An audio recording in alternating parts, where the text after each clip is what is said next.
Does anyone here have teenagers? Have you ever tried to speak to them about sex? I remember trying to speak to my teenage daughter and all I got was the hand. Mum, no, don't. I don't want to talk about it. Did you know that in Australia, an estimated 70% of boys have seen porn by the time they're 12? And 100% by the time they're 15. Porn has become the global education handbook for many boys, according to Melinda Tankard-Rice. And if there's no other loving alternative, where are they to go? The fact that porn is so available on the internet, not to mention what we absorb through the media, means that we as adults and our children are exposed more than ever in history to a sexuality that does little to honour the human form, let alone put an expectation of how sex is onto young minds. Steve Biddulph is an Australian psychologist and leading author on raising boys and girls. He says that in 20, 30 years ago, in his earlier years of practice, he would see a handful of girls showing the obvious signs of sexual abuse: self-loathing, addiction, depression, anxiety, difficulty in being close. Now, parents and healthcare professionals across the world are reporting that millions of girls are showing these same symptoms and they haven't been abused sexually. Many say that it's the overtly sexualized culture that they've grown up in.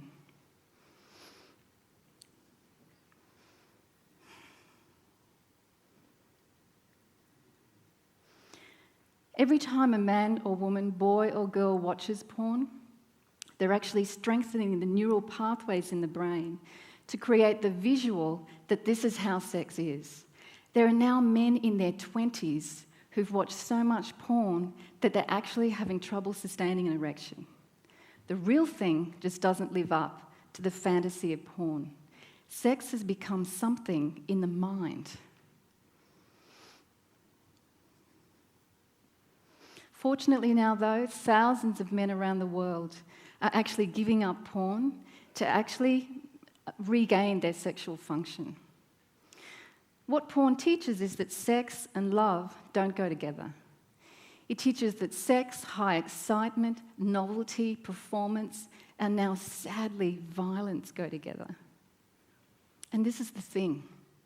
Sex and love have become strange bedfellows. They rarely share the same bed. This is not a moral argument. This is an argument for love. It's called making love, isn't it? How can we bring sex and love together?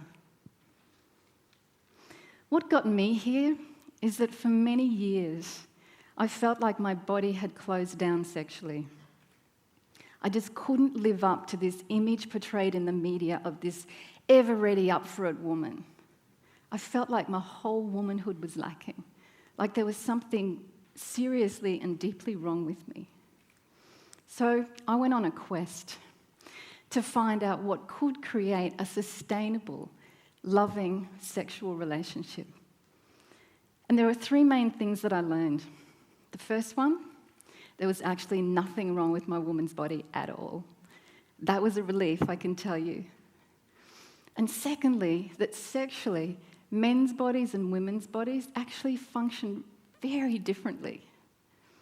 And thirdly, that conventional sex, with its intensity, its tension, its stimulation, actually leaves a lot of negative consequences on the body, the mind, and the emotions for both women and for men.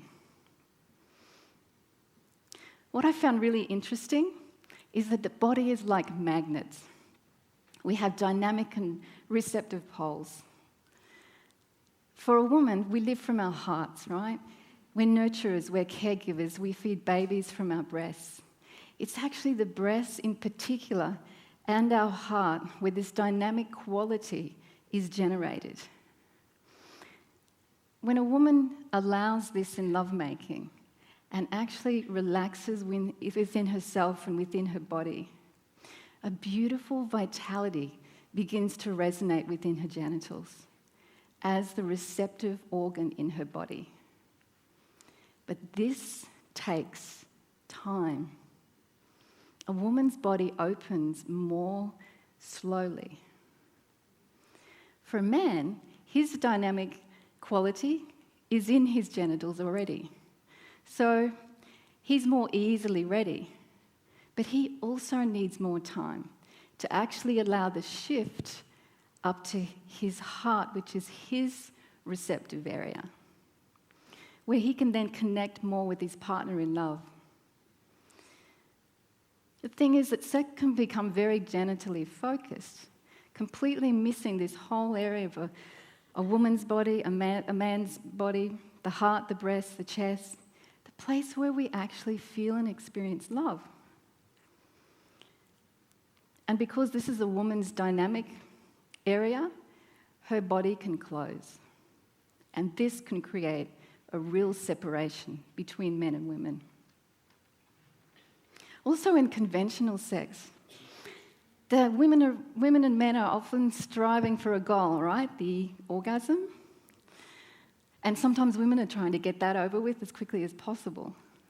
Either way, they're actually focused, their attention is in the future rather than being in the present moment. And certainly, they're not really in their bodies and certainly not really being present with their partner because they're ahead of themselves.